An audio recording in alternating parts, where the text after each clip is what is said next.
This is a dog visiting our house. Isn't he cute? Oh, she's a she. She's so cute. Your name's Manny, right? Or Nanny or something. Friend's dog. He's so cute, isn't it? Look, look, look. Oh, look, look, you're famous. You're on YouTube. Look, look, Nanny, you're on YouTube. Oh, you're so cute. Look at you. Aren't you lovely? Look, look. I need a hat. Yeah, buddy. Like a hunchback. I want a hat. Put a hat on my head. What's the damn hat? Yeah, buddy.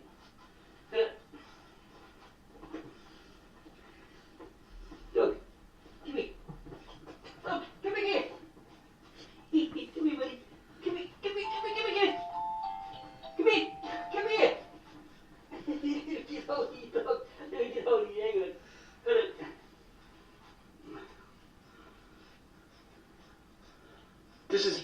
This is Nanny. Hi, Nanny. This is Nanny because she's a friend's dog and she's so cute. She's a little puppy. She's a half-breed, I suppose. He brought it over. Isn't she cute? Look at that. Look at that dog. Look, look, Nanny. You're on YouTube. You're famous. Look. Look at the camera. Nanny, look. Hello. Say, look. I know, cute, Rusty. Oh, look at that little cutie. Okay, wrestling with her. She wants to get down. Okay, come on.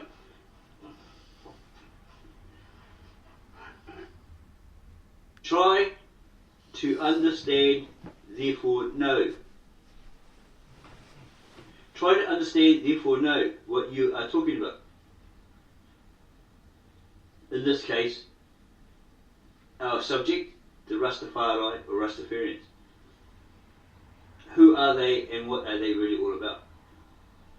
Try to understand, therefore know. For we tend to hear and believe what we are told instantly without thought, without pondering or delving into why. And then we go out and repeat thinking we know all about those particular people, their religion, what they follow, what they proclaim, etc. We really don't. We're just parrots, therefore in ignorance.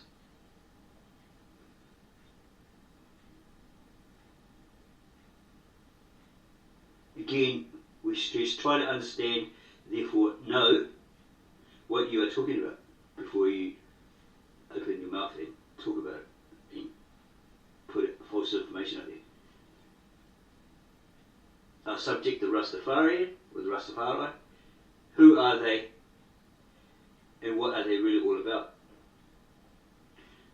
Remember, Scripture states, judge not, lest you be judged.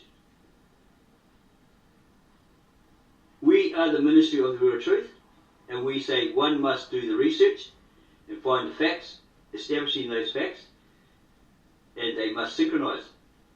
One must discover, uncover the evidence that proves itself beyond all doubt evident.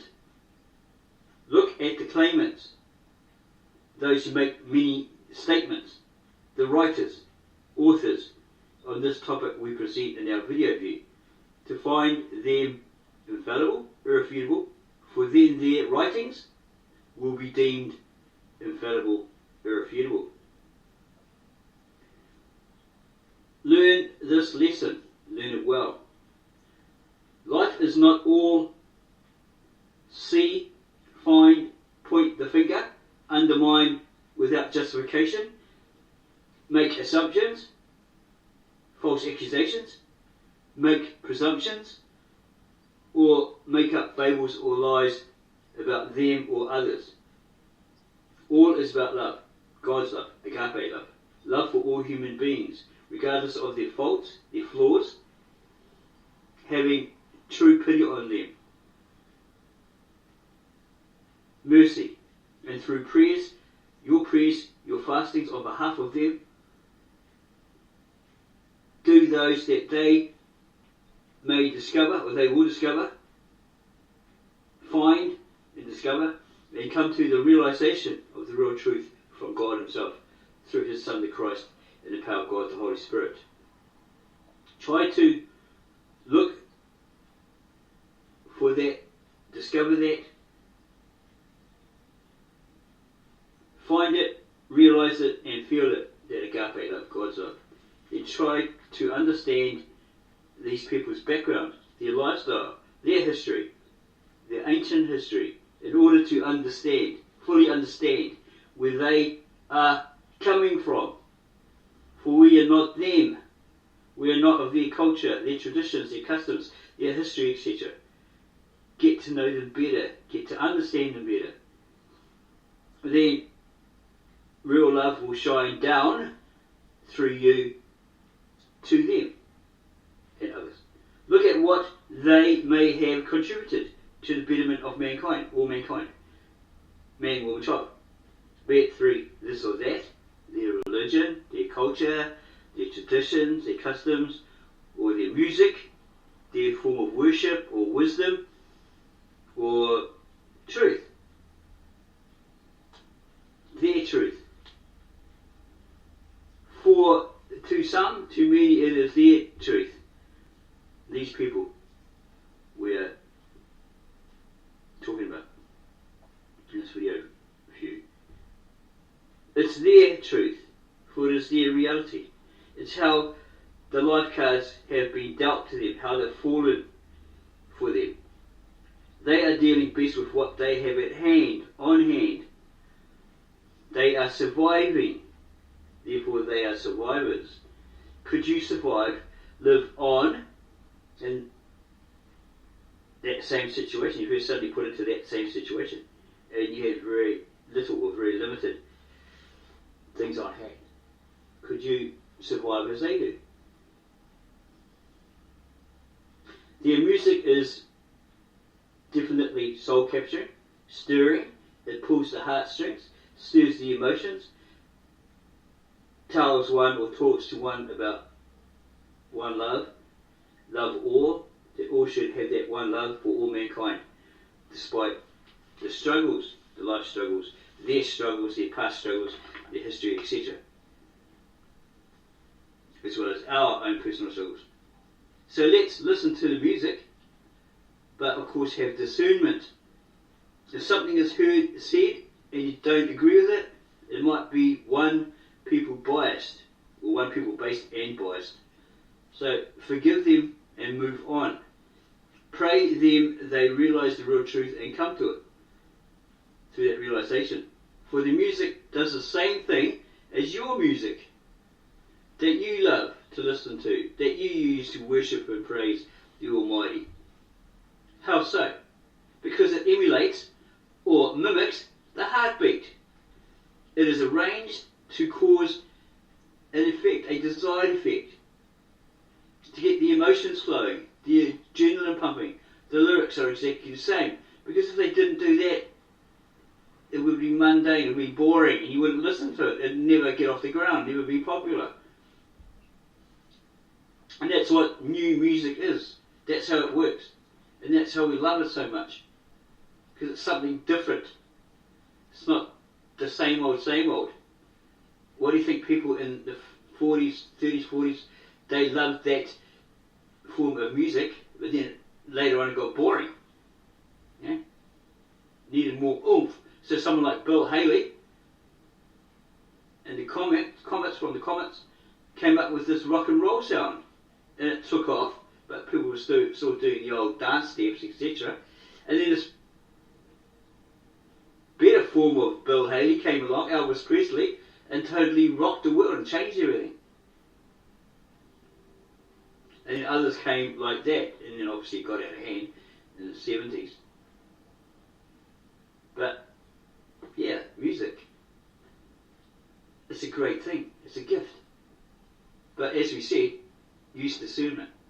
If something is heard or said and you don't agree with it, because it might be one people biased, racist even, drop it. Move on to something more beneficial. Now let's examine this book that we found in the public domain, public access. No copyright breach or infringement was intentional. We bring this information to all as education, as awareness of others and their beliefs, their practices, etc. Look at the overall message.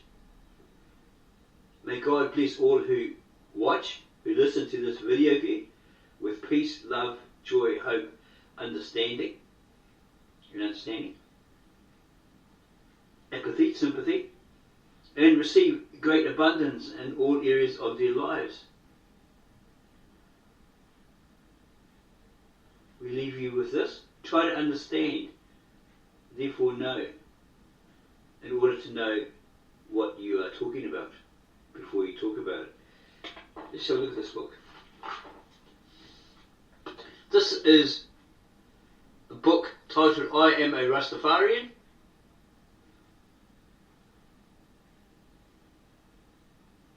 Okay. It's based around a person called Obadiah who meets this little girl. And maybe she relates to him what Rastafari, the movement, is all about. We only know that it's supposed to be part of the Ethiopian Orthodox Church or something like that. There's a lot of them in that. Okay, so this is titled I Am a Rastafarian. Obadiah meets Peter Gaynor. It's a contents page. And she's basically probably way older by now. At this time in 1986 she was 8. So she'd probably be in her 20s or something like that. She and her family are Rastafarians, or Rastafari. Her mother, Sandra Gaynor, is a member of the Ethiopian World Federation and dances in an African dance troupe. They live in Highgate, Birmingham, England, where Petra goes to school. Well, as you said, she's probably way older. She's probably attending university or something like that. Okay, here's your contents page. The Rastafarian belief. She states her family lives a way of life that has come to be called Rastafari. Rastafari is a way of life, not a religion, which has many links with the Jewish and Christian faith, so it's a belief. It is named after Rastafari, who became Emperor Haile Selassie I of Ethiopia in 1930. Rastafari, however, was begun in Jamaica in the 1920s, but only got its name when Rastafari was proclaimed emperor. They worship Haile Selassie as Jah ever living, or God ever living. Jah is their name for God. Okay, so that's their ideology. Okay, they could be wrong, completely wrong, in other people's eyes, Christians, Muslims, etc. But this is their belief.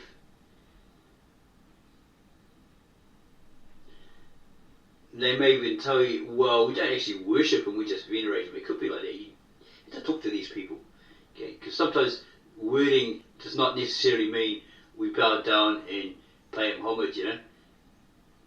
He's got a statue and they bow down before him, all that sort of stuff. So people can take these words out of context.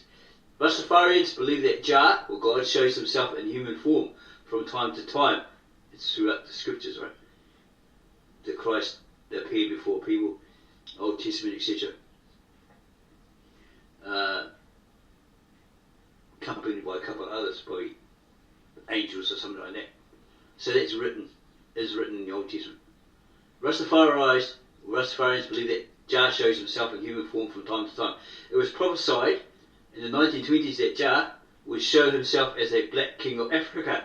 He would help black people to return home to Africa. Many had been removed by force from Africa during the course of the slave trade, which ended in the early 19th century. Emperor Haile Selassie I was seen as this king. Rastafarians are guided by the culture and traditions of Ethiopia. Because the Italians came in, was it World War I or maybe World War II, and they tried to put all these people into Holocaust death type camps. But he rose up and stopped Mussolini from doing that. So this Mussolini was doing it prior to Hitler doing it on force. Yeah, he helped free those people. So he helped stop that, according to the histories.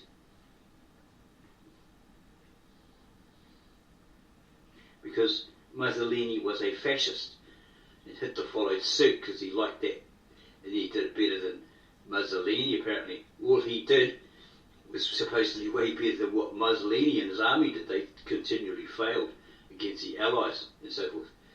Going to a meeting. They are members of the Ethiopian World Federation. When they go to the weekly meeting, they are met by the Sergeant-at-Arms.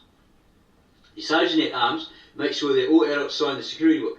Before entering the room, all the male members must remove their hats. The Ethiopian World Federation was established in 1937 by Emperor Haile Selassie I. Yeah, maybe there's a danger, like, someone comes and shoots somebody or injures somebody.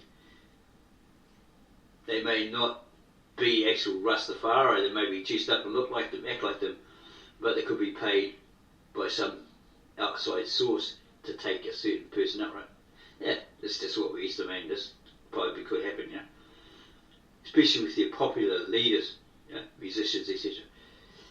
Okay, so the Ethiopian World Federation was established in 1937 by Emperor Haile Selassie I. The weekly meeting is both a spiritual and business occasion. It covers all aspects of day-to-day life. They do not have a church or building of their own, so they go to a local community hall. The chaplain leads the service. Who's here? Yeah, you can see he's pulling a sign. If you know anything about Freemasonry, it's a lower spiritual sign. But that's not probably what their intention is, right? Okay, just always take note of that. The chaplain is elected for 1 year and has special duties such as visiting the Ethiopian national anthem and then leads the congregation in song, prayer and music. The spiritual part of the meeting lasts for about 20 minutes. So they don't go on and on and on, 2 hours later you were yawning and you're still listening to it. The business meeting. After the hymns and prayers there is a business meeting. The elders make sure that all the people are being looked after. So they get fed, drink, all that sort of stuff, right? The main purpose of the weekly business meeting is to plan everyday duties and special events. There are several committees covering such topics as education and money. Representatives come and report to the membership on their work. The chaplain reports also to the sick committee. They also make plans for festivals and celebrations. They really care about each other, right? The meetings are lively as there is always plenty to talk about. The chairperson keeps order because it can get heated, right? A wide range of activities are planned at the meetings. These include cultural evenings with speakers, dance and drama events. They also plan the Bible study classes and activities during the children's holiday time. These meetings always end with prayers and drumming. The history of Rastafari. Marcus Garvey is their prophet, or was their prophet. He foretold that a king would be crowned in Africa who would save and redeem black people. Okay, so you need to go do the research on that, verify that that's what he actually said. He prophesied that. Marcus Garvey was born in Jamaica in 1887. He believed that black people were still suffering from the effects of slavery. Emperor Haile Selassie was later seen as the king prophesied by Marcus Garvey. Marcus Garvey organised thousands of black people in Jamaica and America by encouraging unity and pride in the African heritage. And apparently he got some people, Europeans, to help him finance a big ship and it'll take all these people back to Africa, back to their roots. But they reneged apparently, so it never happened. It was like titled the Exodus. Maybe that's what Bob Marley was singing about when he sang that song, Exodus, movement of Jah people. Because they were returned to Africa, but of course he got let down by his funders for some reason. The girl likes to hear the story which tells that Haile Selassie was descended from King Solomon of Israel. Remember, he was visited by this queen, he got with her, she left, she went back to her land, she was pregnant, apparently she had this son.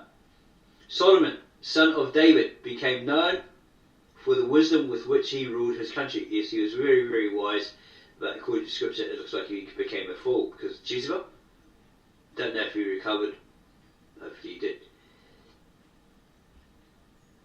Makeda, queen of Sheba, journeyed from Ethiopia to meet Solomon. They had a son called Menelik. Haile Selassie I is 225th in the line of Solomon. When he became emperor, he was given the title King of Kings, elect of God, conquering lion of the tribe of Judah. We have heard from an Ethiopian that we worked with. He could not stand Haile Selassie. He said he was a very cruel man. He said all we found was that he used to keep people up late at night until he slept. We don't know anything further than that. The Holy Book and Symbols. She knew many Bible stories, especially from the Old Testament. Rastafari studied the Bible. Christianity became the official religion of Ethiopia in 330 AD. So this guy, chariot driver, eunuch that met Philip and got baptized when he was in Jerusalem, he went back and he preached to his people, and that's what happened there. They became Christians because that one eunuch chariot driver that Philip met and baptized.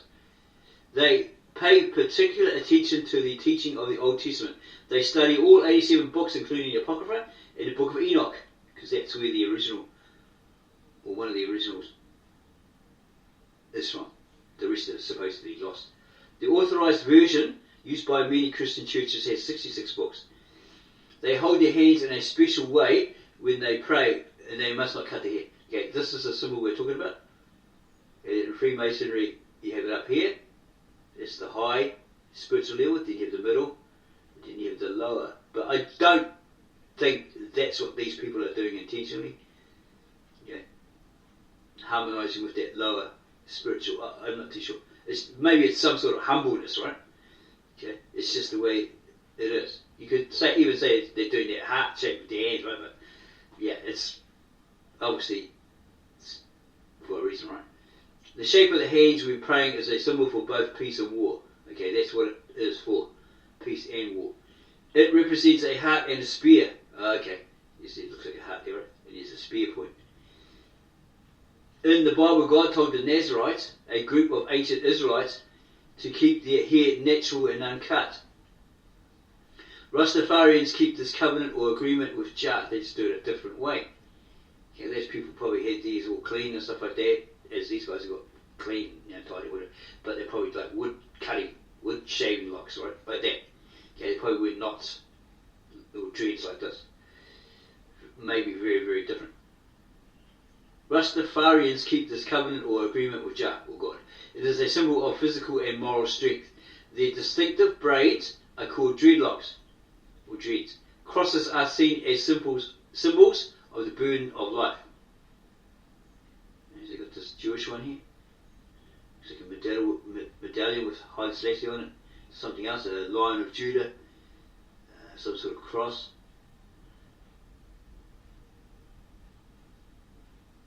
The history of the Gills family, picture. Yeah.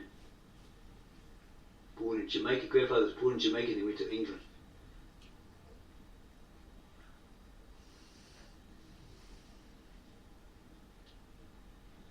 What Rastafarians wear. She always wears something to cover her head. When she wears the Ethiopian style scarf, her mother wraps it around for her. Yeah, it's like this. Yeah, it's a scarf. At first we thought it was like a towel of some sort, right? But no, it's actually a scarf. Rastafarians usually keep their heads covered. Females must cover their heads during a meeting. Yeah, it's like in the churches, right? Women wear hats because of what St. Paul said in his letters, right? Females must cover their heads during a meeting, particularly when the congregation is praying. Knitted hats called tams are popular with males and females. Their design often includes the yellow, red, green and black of the Ethiopian flag. Gil's mother made her some clothes using traditional African prints. Traditional Ethiopian clothes are sometimes worn on holidays.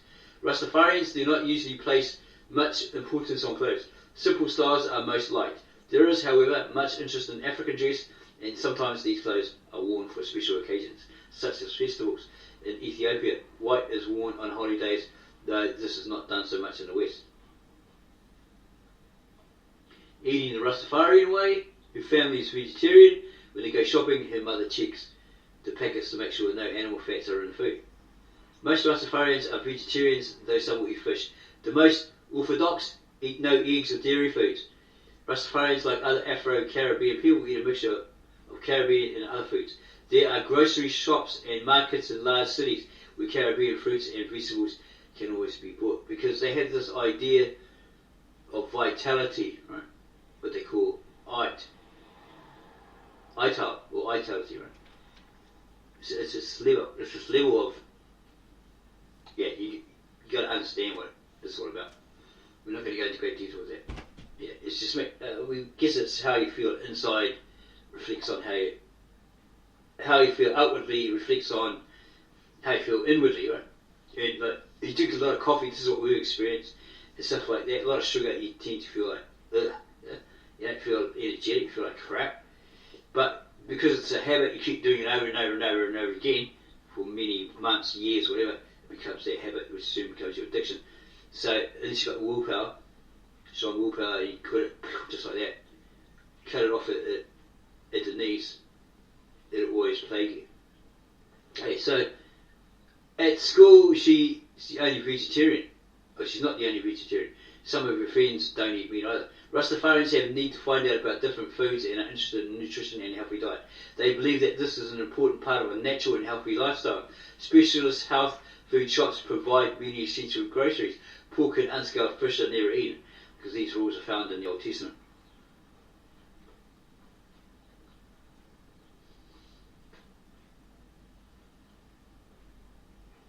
Rastafarian music. She enjoys listening to the music played at the weekly meetings and on special occasions.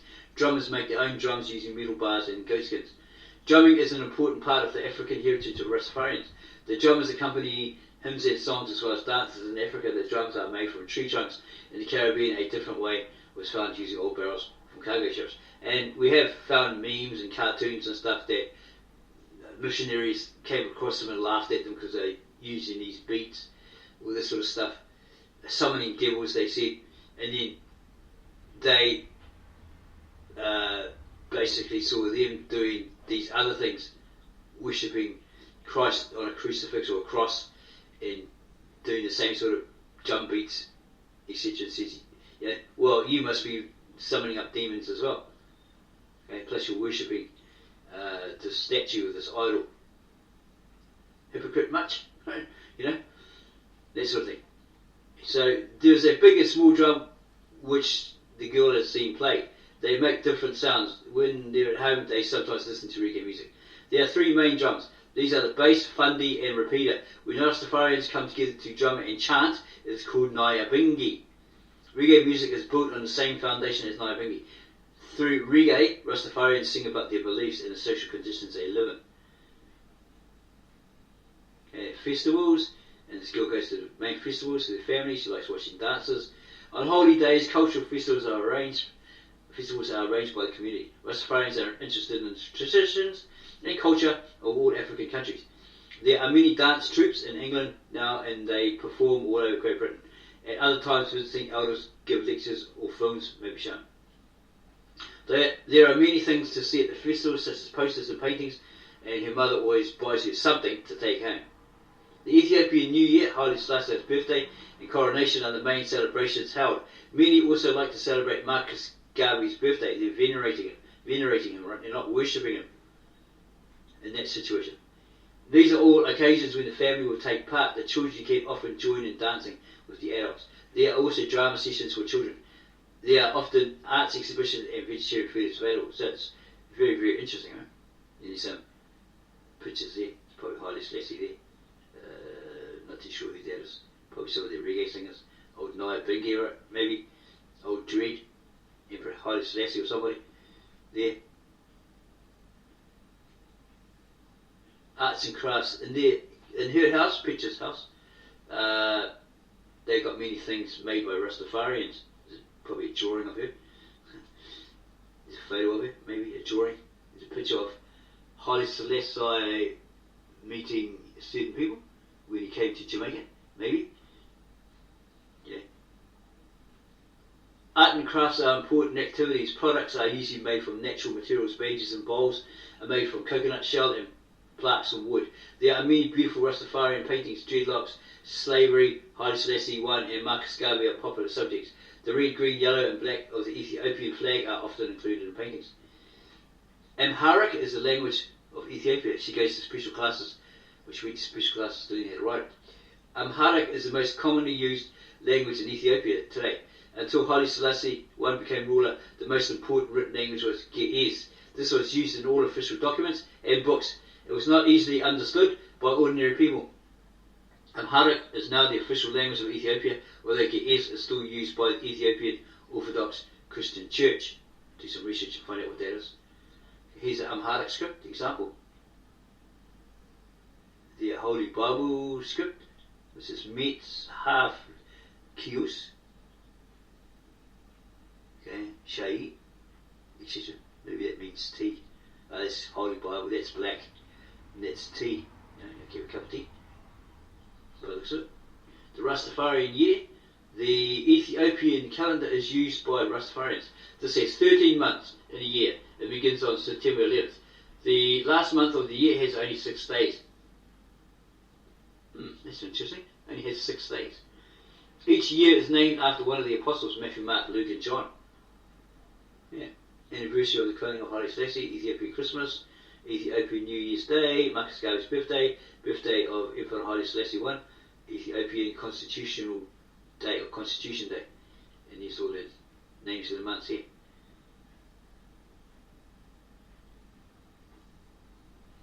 Facts and figures. Rastafari people can be found in many countries of the world. These include Jamaica and most other Caribbean islands, England, USA, Canada, Europe, South America, Australia and many African countries. Yes, it was a big hit in the 70s, 80s when Bob Marley came on the scene. Everybody was into it. And they run around trying to preach it and trying to talk like Jamaicans and all this sort of stuff, right? Yeah, it's quite interesting. Never really got into that. Well, was into the music and, you know, didn't really get into the teachings, but as you do, you're influenced by it. Right? You start doing it because it's an in thing. But ended up meeting someone else, making a really good friend, ended up being introduced to heavy metal, Iron Maiden, and all this sort of stuff. Yeah, which is pretty cool at that time. Now we're into the soul-stirring, soul-moving music, right? Musical praise, worship, etc. Okay. The Rastafarian movement was started in Jamaica in the early 1920s. Marcus Garvey had prophesied the crowning of a black king and had formed the United Negro Improvement Association. Many people began to look to Africa. Among them were Leonard Howe, J. Hibbert, and Archibald Dunkley, who were the first to preach of the divinity of Rastafari with hair prints. Haile Selassie I was born on July 23, 1892, and crowned emperor on November 2, 1930 in Addis Ababa, capital city of Ethiopia. He was 225th in line from King Solomon, the son of David of Israel. This dynasty was established in Ethiopia by Menelik I, son of Solomon, and Queen Makeda of Sheba. The lion is the imperial symbol of Ethiopia. It was used on many things such as banknotes during the reign of Haile Selassie I. To Rastafarians, the lion symbolizes strength and power.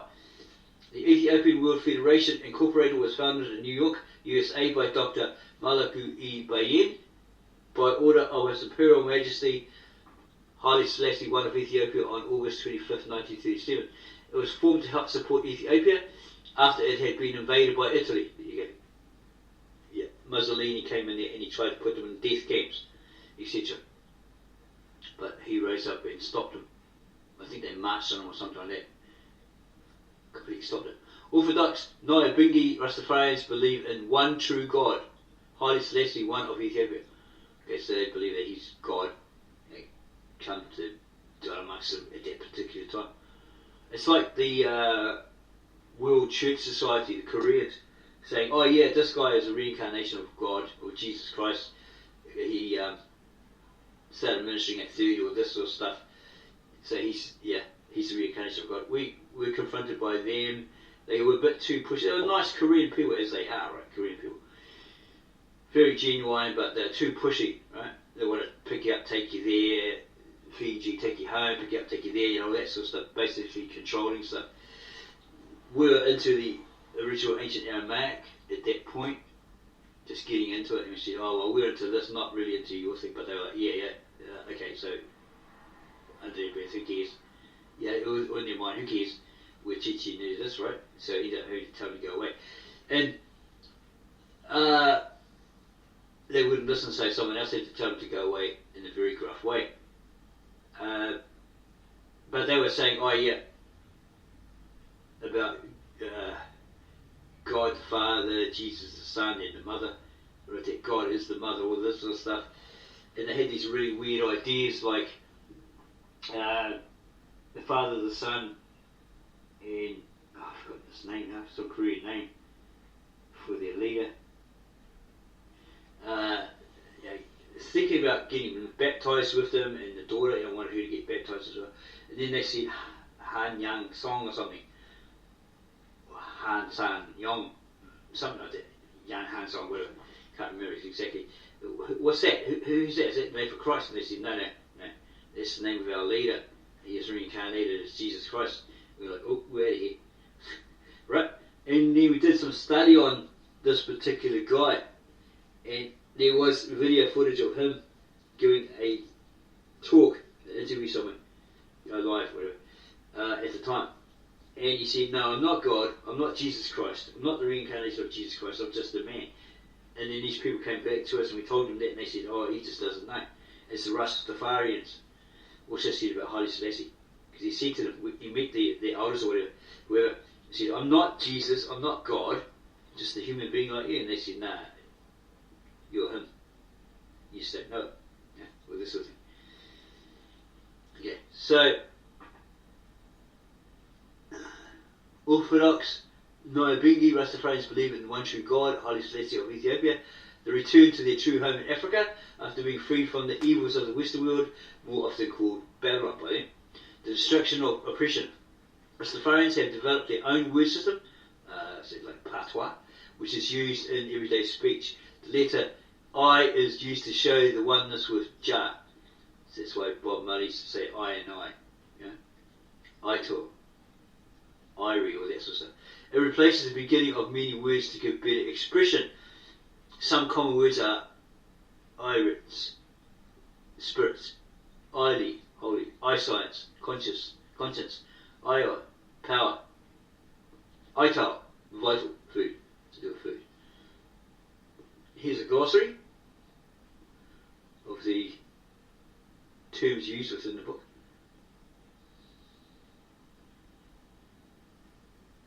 Okay, it's an index. And it doesn't get into mentioning about Bob Marley in there. It's another book. Okay.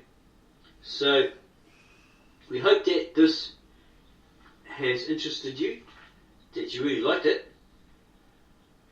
And if you did, then click on the like button, subscribe to our channel, add your comments underneath in the comment section, get back to you on those as soon as we can, and then go share this with all your family, friends and others so they will have a better understanding, therefore really know what they're talking about when it comes to this Rastafarian movement. Okay? Because people really need to understand by knowing, then knowing what they're talking about. Yeah?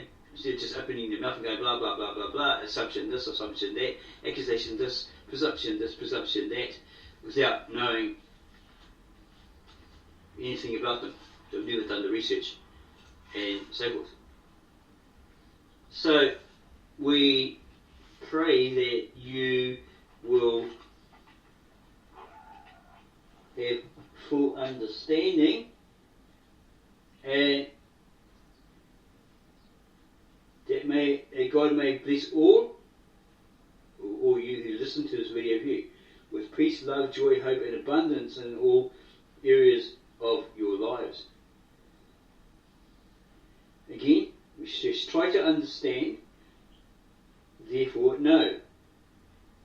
To know what you are talking about before you talk about it.